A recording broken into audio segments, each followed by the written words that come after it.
All right, good morning, everyone. We're going to get started and let folks join as they're able. Welcome, everyone, to Feed the Spark. This is our third deep dive session for Feed the Spark, a series of online sessions designed to help you all transition to hosting virtual events that are still very purposeful and engaging, inclusive, and hopefully financially sound. It is Tuesday, no, it's not Tuesday, it's Thursday, September 10th. It's 10 a.m., hopefully you're in the right spot, not some other Zoom meeting that you're supposed to be on. Real quick, we're having some issues with our closed captioning this morning, very sorry about that. We are trying to troubleshoot it at the moment, but we will be able to share the audio transcript from today's session after the event is over. So sincere apologies that we're not able to provide that at the moment. If we're able to fix it while we're together, we will definitely let everybody know. So before we get started, we want to take a moment to acknowledge the bodies of stolen land that we are all on this morning. There are 23 sovereign tribal nations that share geography with Minnesota, North Dakota, and South Dakota. And despite generations of genocide and ethnic cleansing, forced removal, Native Americans are still here and they are thriving. I'm calling in from Minneapolis today, which is home to the Dakota people. Throughout this morning's conversations, we hope that you hold this history in your hearts. One of the ways that you can actually do that in action is to also attend other events that are hosted by Indigenous-led organizations. For example, the Native Governance Center, hi Jessa, I saw that you were on, is hosting a virtual event on September 16th about cultural appropriation in the wellness space. You can check them out and all their other upcoming events at nativegov.org. So before we dig in, just a couple more kind of tech notes. If you're able to, comfortable doing so, would love for you to turn on your video so we can see your faces. We'll let you know if we're able to get the closed captioning up. And if you want to see the slides and the speakers side by side at the top of your screen, you should see a drop down under view options where you can enable side by side. So, all right, enough of all of that.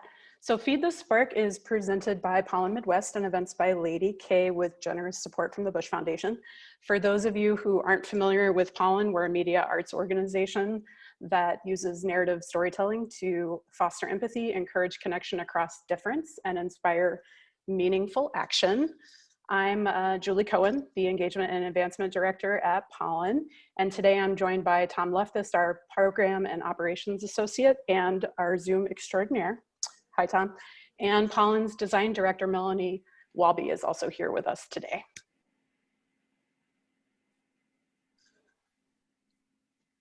Hey, and good morning, everyone. Events by Lady K creates events where every attendee feels welcome, celebrated, and included. Our goal is to change the world of hospitality, meetings, and events to be truly inclusive and equitable instead of maintaining a status quo that doesn't work for everyone. We've primarily partnered with mission-driven clients to create mission-centered events, such as conferences, convenings, galas, and celebrations, and we've been delighted to partner with Pollen to do a fashion show for social entrepreneurs, hosted community engagement sessions structured like dinner parties, and many more things. Our work centers the most marginalized at the core of our process and builds inclusion into every aspect of an event. We're based in Minneapolis and meshed in this region, and our work has taken us all over the country. And I am Ryan Craney. If you aren't seeing my video, that's me on the screen. Founder and president of Events by Lady K. I use they, them, or he, him pronouns, and you can find me across these social media platforms if you're engaging online there today. And back to Julie to kick us off into the content. Thank you, Ryan. Okay, just a couple more housekeeping notes before we get started. So Feed the Spark is brought to you by the Bush Foundation. We're very grateful for their support in putting together this series so that we could help event sponsorship program grantees and other mission-driven organizations navigate the transition to virtual events. So thank you to the Bush Foundation. As usual, the recordings of today's session will be found on the online event page of your Eventbrite registration. We'll also be sending a post-event email after today that will have the recording and the audio script and any other resources that we're sharing. We definitely hope and know that you may have questions today. We encourage you to put them in the chat. We've got a lot of really wonderful event planners and designers on today's call, and hope that everybody will chime in. If you know the answer or have a resource that you want to share, please do that. Otherwise, we will be documenting any questions that come through the chat for our live Q&A session that is happening on September 23rd from 10:30 to noon. So we've got 90 minutes to answer all of your questions. So definitely keep them in mind, put them in the chat, and we'll make sure that we get to them as soon as we're able. Got a couple more deep dives coming up next week. Next Tuesday, Practice Makes Perfect, which Tom will be leading. And on the 17th, which is next Thursday, our final deep dive session on virtual giving. You can register for those at feedthespark.eventbrite.com if you haven't already. All right, so just some context for why we're all here this morning. I think everybody's been experiencing event cancellations due to COVID. And now we're all kind of, figuring out how to do virtual events. So there's a lot of tools to consider, purpose of your event to consider, when to schedule it, how long, how to keep your audience engaged, because we're all doing like 5 or 6 Zoom calls a day. And I think the stark reality is that we will probably be doing this for longer than we had all hoped. So virtual events are really here to stay. They are our new reality. So we're here to kind of help all of us figure out how to do this well. And Ryan and I have a lot of history of working together.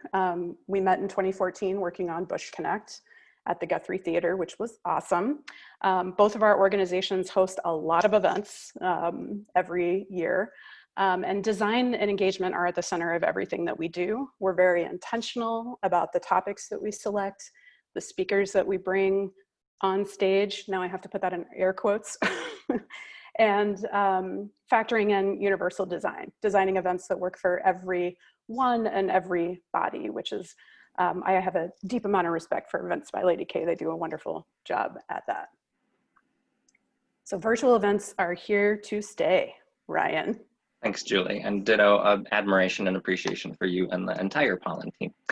Like Julie said, we believe virtual events are here to stay. The forecast in the industry is about 12 to 18 months from now that we're going to still be primarily virtual until there's a medical intervention of some kind, which progress is being made, but it'll still be a while before we can distribute. And as we know in the upper Midwest here, it's starting to get a little chilly. So some of the outdoor event options that have been possible over the last several months in a delightful way are going to become less of an option as we have to move indoors and bundle up a little bit. Ultimately, even if you can do an in-person event, the safety procedures and protocols to follow often detract from the benefits of having an in-person event. So it's really about weighing the cost and benefit analysis of it. However, I am really excited actually about the future of what hybrid events, a combination of virtual and in-person events, can provide when gatherings have some glimmer of what we're accustomed to. I won't use the word normal, but for what we have experienced in the past. For example, I think one of the benefits is the inclusion of those who've always been immunocompromised and haven't been able to attend because crowds of any size are not safe. For those who suffer from PTSD or survivors of violence and assault for whom large crowds really feel unsafe. And folks on the autism spectrum for whom loud noises and sensory needs are overwhelming in a crowd. So with a hybrid model, they'll be able to participate virtually while those who are comfortable and interested in attending in person can join. So there is hope and we should embrace the future, and it's going to create some really exciting things. And this is the point where I hand it back to Julie to actually get into the content. So here we go. Here we go, yes. So we've got about 50 minutes or so to talk about how to make our virtual events flow. So our 3 focus areas for this morning are going to be on format, content, and art and design. So here we are, now we're diving in. All right. So in previous deep dive sessions, we talked a lot about the logistics involved in the format of your event. You can certainly revisit the recordings of those sessions for some more details, but today we're primarily going to focus on how to apply the principles of storytelling and design to bring your event to life and make it flow. So when I think about format of an event, virtual or in person, doesn't matter. I think about the word arrangement or composition. I think about all the individual components that go into an event and how they should be arranged to create a really memorable experience for my guests. Now, I grew up in the South where hospitality reigns supreme. When I was 9 years old, my stepmother enrolled me in White Gloves and Party Manners, where I learned how to get my hair squeaky clean. No joke, there was actually a contest for who had the cleanest hair. I did not win, I was devastated. I learned how to properly curtsy, and I also learned how to set a table. And as a tomboy, I absolutely hated these classes.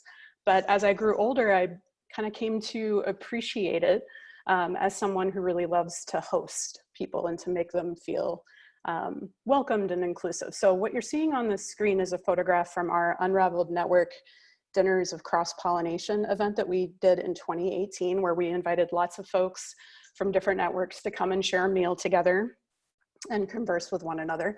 And you know, I get it, you probably don't need a virtual table setting for your event, but the concept of arrangement or creating a format that feels really inclusive and welcoming most certainly is something that you should take into consideration as you're designing the format of your event. And we think you can achieve all of those feelings of warmness and welcome and inclusivity by being really intentional about the design of your event format. And we wanted to share just a couple of examples of how Pollen has infused art and story into our events to set the stage and take people on a journey. So our first example, this is Chastity Brown, who performed an acoustic set for us at our Are You OK virtual gathering in April to help kind of set the tone and the mood for the event. So we're gonna take just a quick listen. It's beautiful and amazing. Take it away, Tom.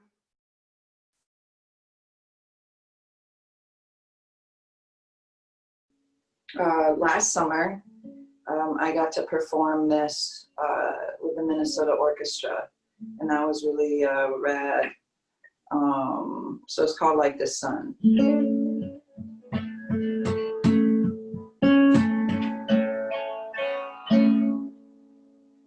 Woke up from a crazy dream last night. Okay, I could listen to that for like an hour. That's on our website, by the way, if you want to listen to it in full. So just, you know, think about some ways that you could incorporate a musical performance or a poetry reading to kick off your virtual event. What's up on the screen now is what I would consider to be the trifecta of art, story, and design, all infused into one event. So this is Sagira Shahid reading a piece that she wrote for Pollen about Cecilia Martinez for our Pollen Live event.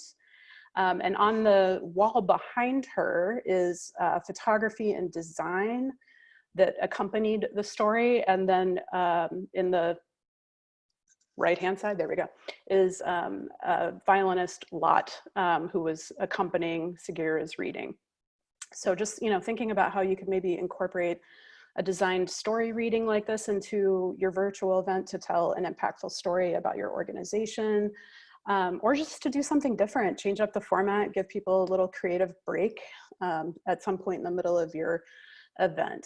Now, I want to acknowledge that we know that every organization has different design capabilities and budgets when it comes to design.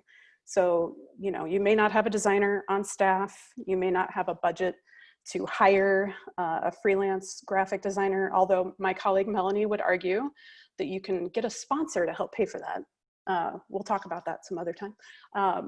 Or maybe you know just enough about Photoshop to be dangerous like me, or maybe you've mastered Canva. So no matter where you fall on that design spectrum, there is a virtual event platform that will work for you. So make sure you understand the design capabilities of the platform that you're using to make sure that that platform can support the design that you're hoping to bring to life. So, you know, with Zoom, we're kind of limited to custom backgrounds and obviously, you know, being able to design the presentation that you're sharing. But with options like OBS and StreamYard and Hopin, you've got a lot more design capabilities to play with. So just something to keep in mind as you're thinking through your format. So I'm going to just briefly share a couple of these examples, excuse me, from OBS. Tom kind of walked through some of these a little while ago, but these are screenshots from our Facebook Live event that we did with META and their annual conference.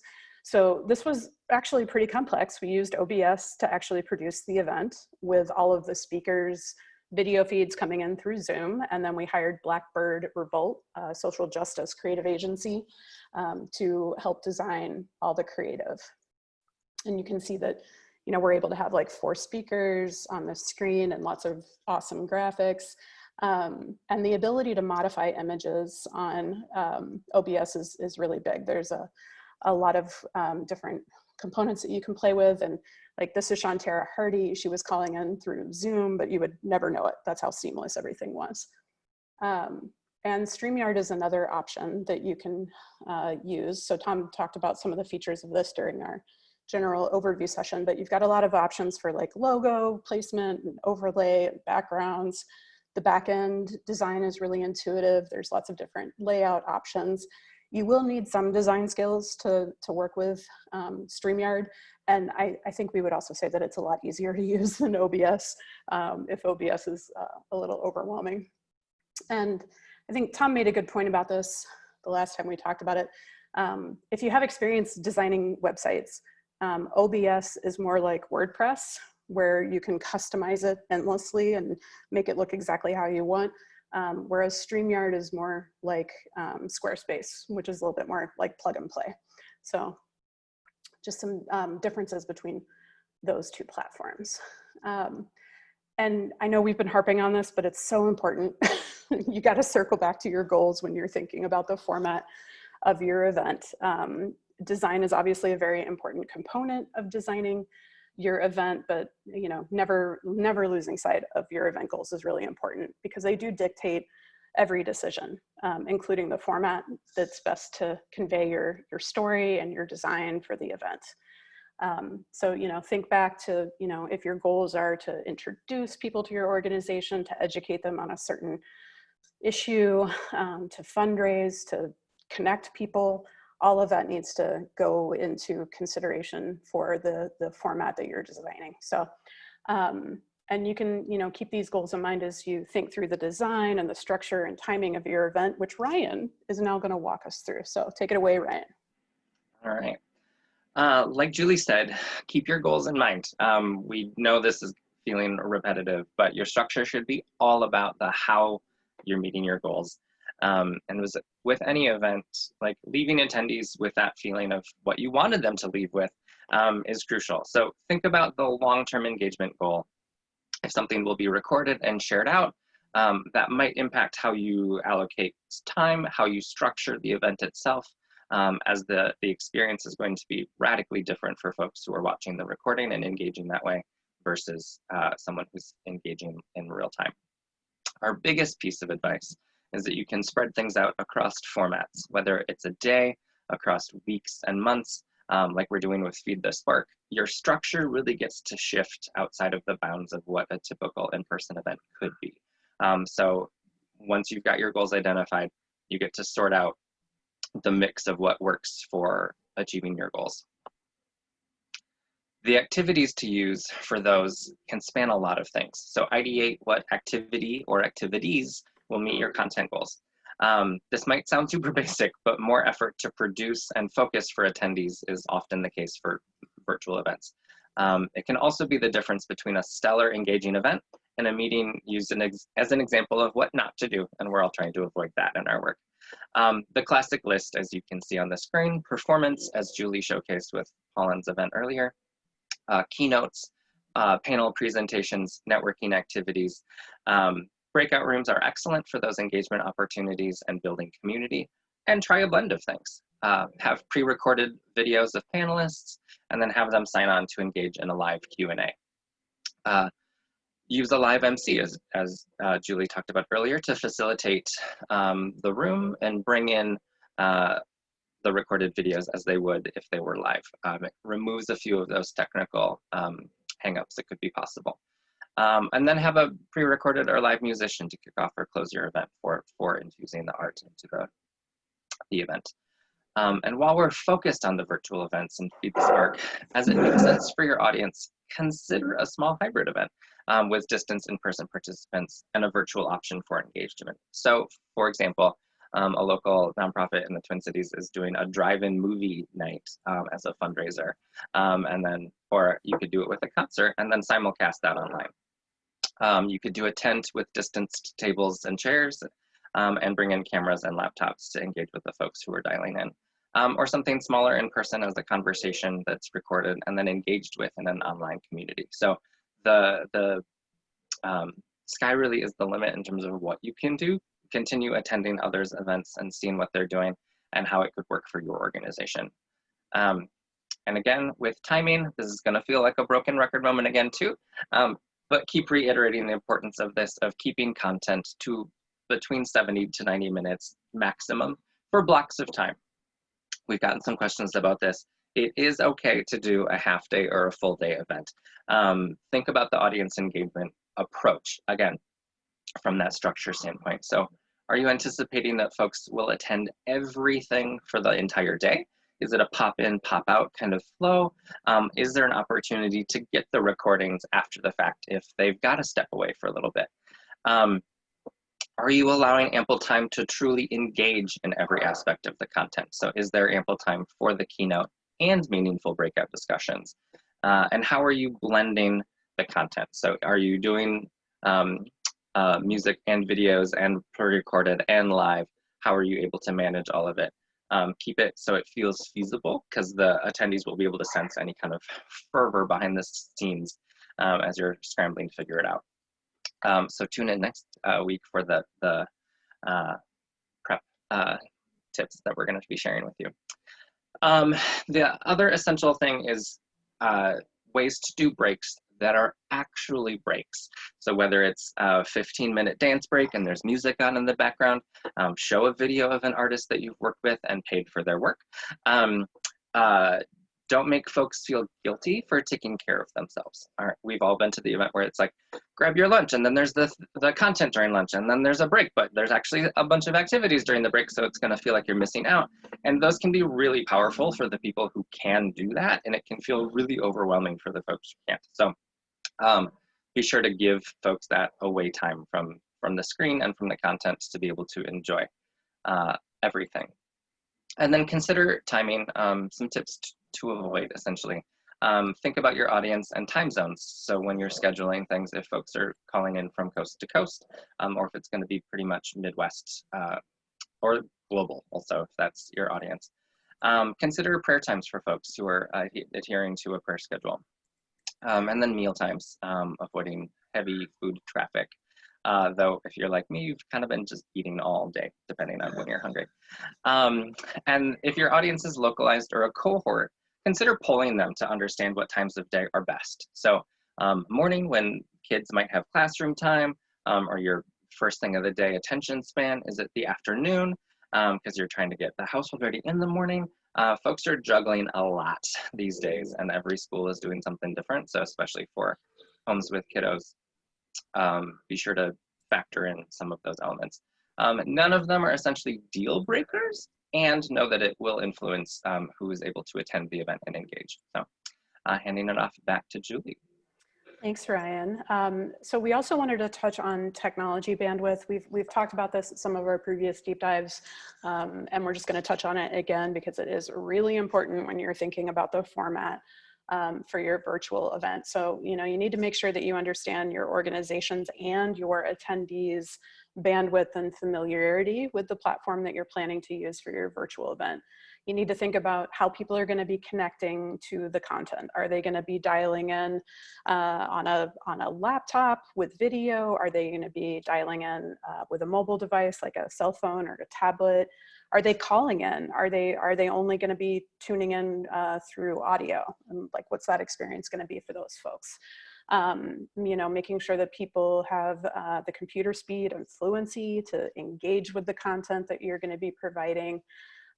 Some tips for how to make that easier for folks, in the same way that you would send out a logistics email prior to an event. You can send out an email about the platform, how to download it, how to find and utilize all the different features, so that they feel comfortable utilizing the platform once the event comes around.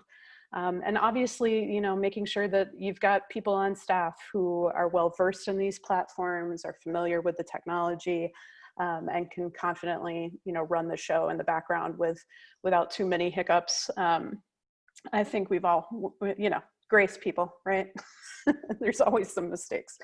And, you know, just a note too, there's some really great organizations like Events by Lady K and Pollen, who can help with the experiential design of your events and logistics and running the show. So there's lots of companies out there that can help you with that. And obviously, you know, taking into consideration your budget. You know, these platforms all have different costs associated with them. Tom covered off on that in our general overview session. So if you need some more details about that, you can revisit that session. So that wraps it up for our formats section. Now we're going to dive into the content of your event. So I really love coming up with, like, you know, the engagement activities and the brand creative when we're planning events. But I think where a lot of us oftentimes can miss the mark is on content development. So quick show of hands if you're able, if you've ever signed up for an event hoping to learn something new or to be inspired, but instead you leave wishing you could have that hour of your life back. Anybody ever had that experience? Hopefully that's not happening to you right now. Okay. But I always like to reiterate that content development is as important, if not more important, than, you know, the design of your event, the format of your event. So some things to keep in mind around content. We want to make sure that our content is fresh. You know, so if you're hosting an event on a particular topic, researching some other organizations that have held discussions on that same topic, to make sure that, you know, that you're adding some new insights or perspectives, that you're adding to the conversation and not just, you know, reiterating what everybody already knows. And I know you're all going to be shocked to hear me say that, but make sure your content aligns with your goals. We've said that just a few times. So just a few things to keep in mind there. Stories are our secret power, and they can be yours too. So at Pollen, we use stories to nurture our human potential for deep empathy. We think they help people pave new paths and opportunities for communities to connect across difference, and they inspire us to fight for each other when our flawed and humanity, beautiful humanity, is threatened. So, you know, the content of your event should tell a story. Why? You may be asking yourself. Because good stories compel people to change. Stories tap into our emotions. They teach us about other people and places and perspectives. They draw us into issues that maybe we didn't know about before. They energize us, and they drive us to take action. So it's a really important part of your event, especially because you've got to have an end goal for your event, right? You want people to do something, to feel something, and incorporating storytelling into your event is a great way to do that. So I'm going to cover off on a few storytelling principles that we at Pollen like to keep in mind. There's lots of opinions about what makes a good story, but there are some elements that are universal. So these 7 storytelling principles that you see up on the screen are from abccopywriting.com if you want to dig in deeper on your own. I'm going to cover off on a few of these briefly. Excuse me. So starting with trust in the teller. Trust is very important in storytelling. You need to think about whose story is being told and by whom. At Pollen, we are very intentional about making sure that the subject of our story and the person who is telling that story have some sort of shared lived experience. And as you're thinking about your virtual events, you can apply the same kind of thinking to, like, who are you inviting to speak at your event? What story are they telling? Are they the right person to be telling that story? So keep that in mind. Drama, big component of good storytelling. We like to think about drama at Pollen more as, like, you know, what's the heartstring that you're trying to pull on? What are the stakes that are at risk, or where's the potential? So when you think about that for your virtual events, think about how you can create some sort of like high stakes moment in your event with art and story. Maybe it's like Segura's reading that we did at Pollen Live, or it's a really impactful, moving performance of some kind. So those are some things you can think about. And then relatability. At Pollen, we like to think a lot about how we relate the unrelated, and we do that through fostering empathy. I think it's also really important to think about representation. Can your attendees see themselves in the people that you've invited to speak? Can they see themselves in the stories that you're sharing? People want to be able to, feel like they can connect to your content. And then a few more here. We've got immersion. So for digital storytelling, we use art and design to really immerse our readers into the story and transport them into a different world. So you can do that same thing in virtual events. You can create an immersive experience and think about all the ways that your attendees experience your event and infuse design and story into each of those moments. So think about, how your email is designed. What's the content? What's the registration experience? What does your event look like on social media? Your presentations, your activities. There's lots of different places to plug in some of these principles. Simplicity. Stay true to the narrative. If it doesn't fit the narrative, if it's not in service of the narrative, get rid of it. The same is true to virtual events. If the content is not in service of your goals, don't do it. Less is more, especially with virtual events, right? People need a lot more time to process and breathe and stretch. So keep that in mind. Agency, I think this is where people, nobody wants to be told what the moral of the story is.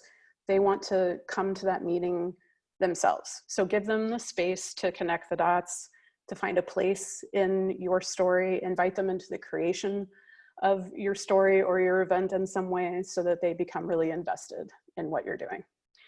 And finally, familiarity. So all stories have a basic structure that we're all familiar with. Basic structure, beginning, middle, and end. The hero's journey is a structure that most people are familiar with, which is about departure, initiation, and return. If Iliad is not your thing, I had to read that and it took forever. It's great, but it's, whew, man. You can think more about like the challenge, the action that takes place, and the transformation, which is more similar to like Star Wars, which I'm super into. So think about that with your virtual events as well. Your event should have a beginning, a middle, and an end. And you can use art and story to bring your attendees on that journey with you.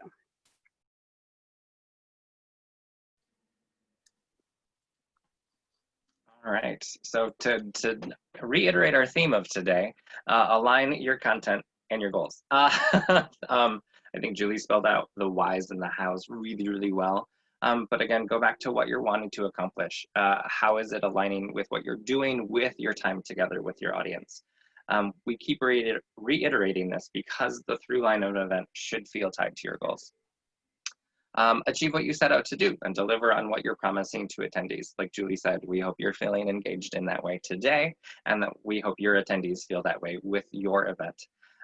So the words and themes that you use to market your event should come across in your talking points during the event and align with the engagement opportunities that you're doing within it. So if you're using a poll or word cloud, tie the prompt into the content or the goal to further the conversation, further the engagement. If you're doing a breakout group, connect the discussion back to the main theme. And in follow-up engagement, whether it's a prolonged engagement ask, a survey, newsletter, continuing to bring people along so that they become an engaged member or donor, continue to reiterate that message. Obviously, it should align to your organization's mission, values, and goals as well, but events can have their specific points too. That through line, again, just makes everything feel cohesive, which is a win for you achieving your goals and for attendees in meeting their goals and attending your event. And now we're gonna it's your turn. We're going to practice what we're talking about in a fun and low risk opportunity. So we ask that you turn your camera on because we're going to break you out into small groups very shortly. You're going to create a story together, and the first person starts with a short phrase, 3-word minimum, and then the next person adds a phrase to the story, so on and so on. For example, Julie might say, once upon a time, and I might continue with when people were allowed to travel. And Tom might continue, my family went on a road trip. And then the next person continues, and so on. So briefly introduce yourself and then dive in, and we'll bring everyone back in a few minutes. Take it away, Tom.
All right, welcome back, everyone. We're waiting for everyone to come back from the breakout rooms, but hopefully you enjoyed that fun activity. Our group did a great job. It was a lot of fun.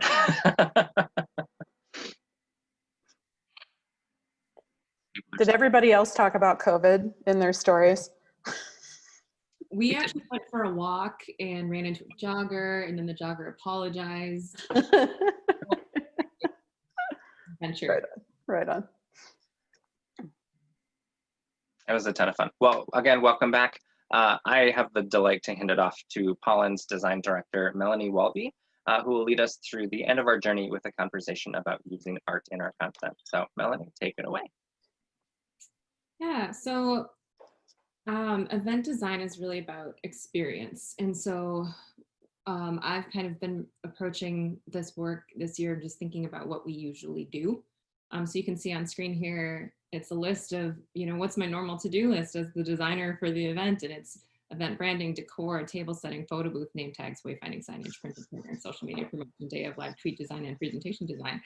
And honestly, this is my favorite thing in the world. I love making these experiences. What we usually do, if going to the next images, is we're working backwards from content because form follows function.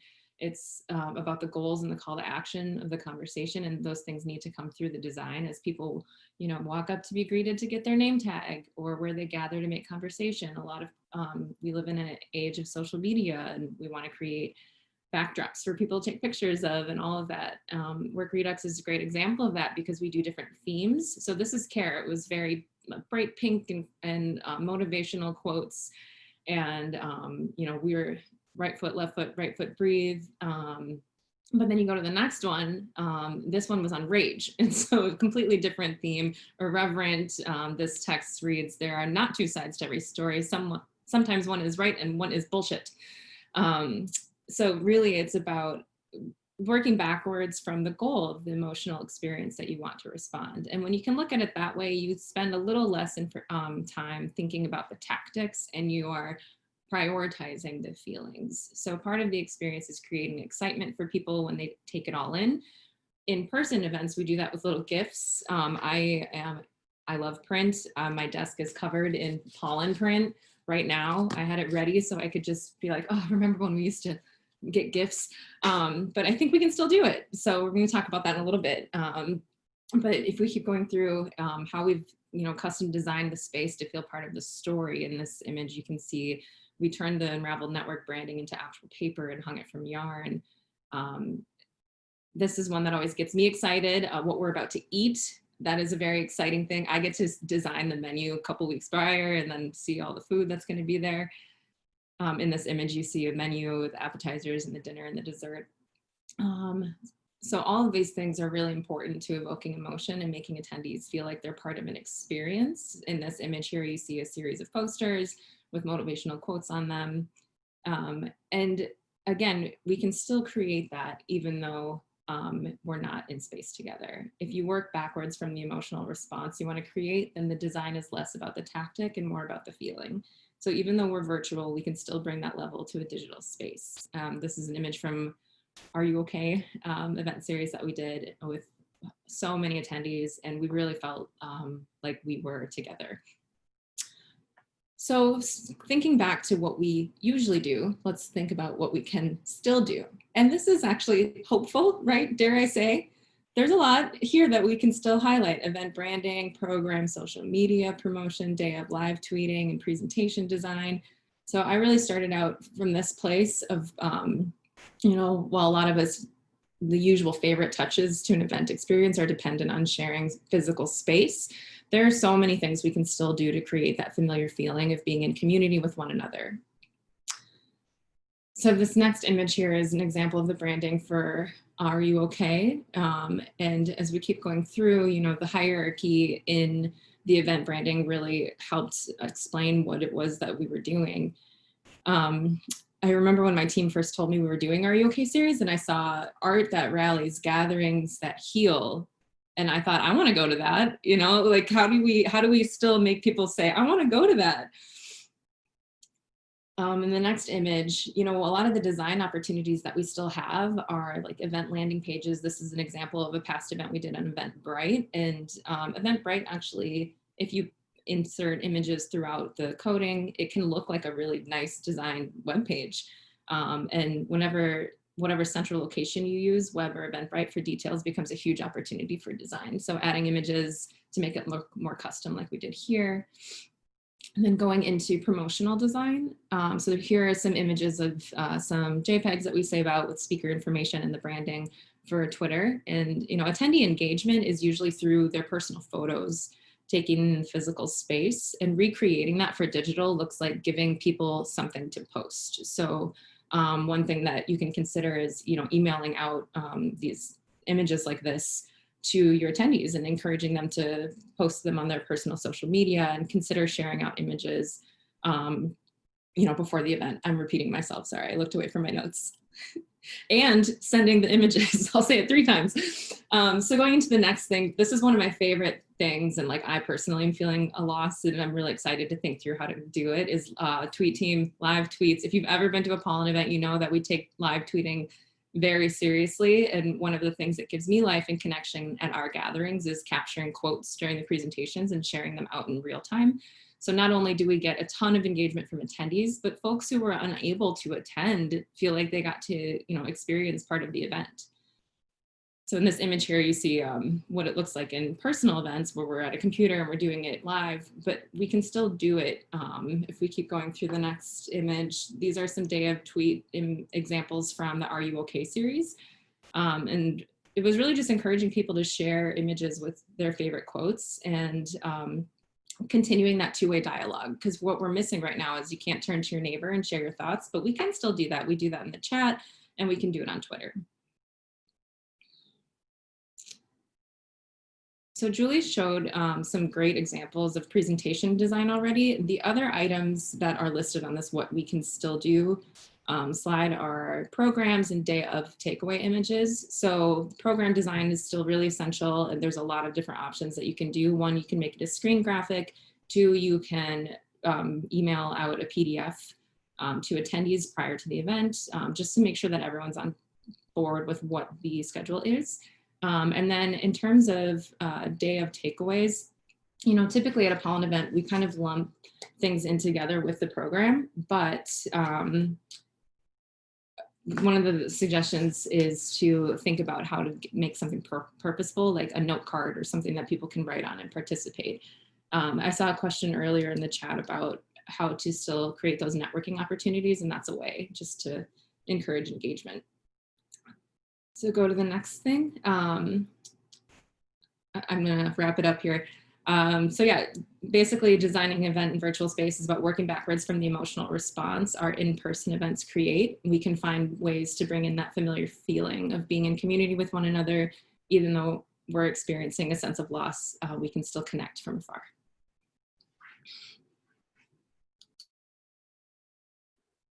Awesome, thanks, Melanie. By the way, I'm having so much fun finding these Wrap It Up GIFs. Veep is one of my favorite shows, and this one was just so perfect. So, all right. Thanks for staying with us this far. Y'all, we know this is a lot of deep dives that you all are coming to, and we appreciate it. So thanks again to the Bush Foundation, Events by Lady K, to Ryan and Melanie and Tom.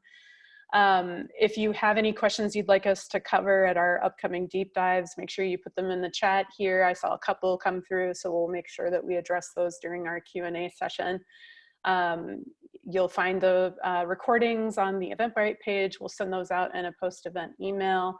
Hope y'all join us next week for Practice Makes Perfect on the 15th, virtual giving on the 17th, and our final session, live Q&A on September 23rd. We thank you all for joining us this morning. You're going to get 7 minutes of your life back. All right, everybody take care. Hope to see you next week.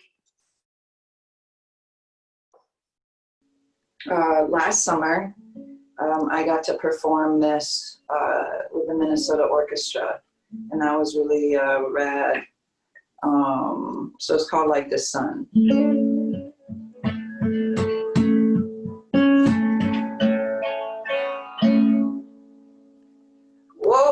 from a crazy dream last night. You were in my arms, sleeping by my side. Pulled me from a dark, cold place in my mind. This love's the warmest thing to find.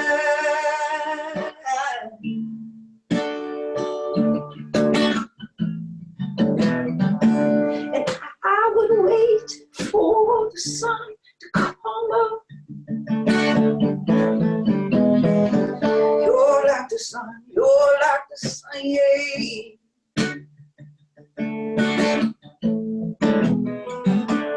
I would wait for the sun to come up. You're like the sun. When we hooked up, the summer's heat took us so long. And we ride through the city streets, just 'cause I kissed you on the leaves that night, oh love. And I got home, the sun was coming up.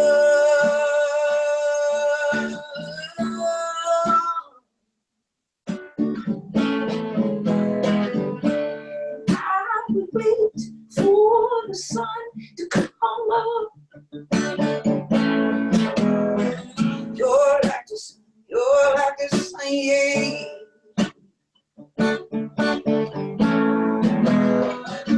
And I will wait for the sun to come up.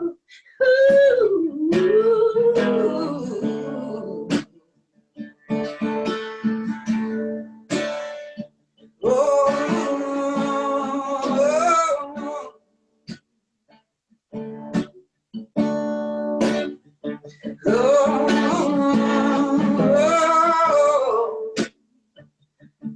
Usually I get audiences to snap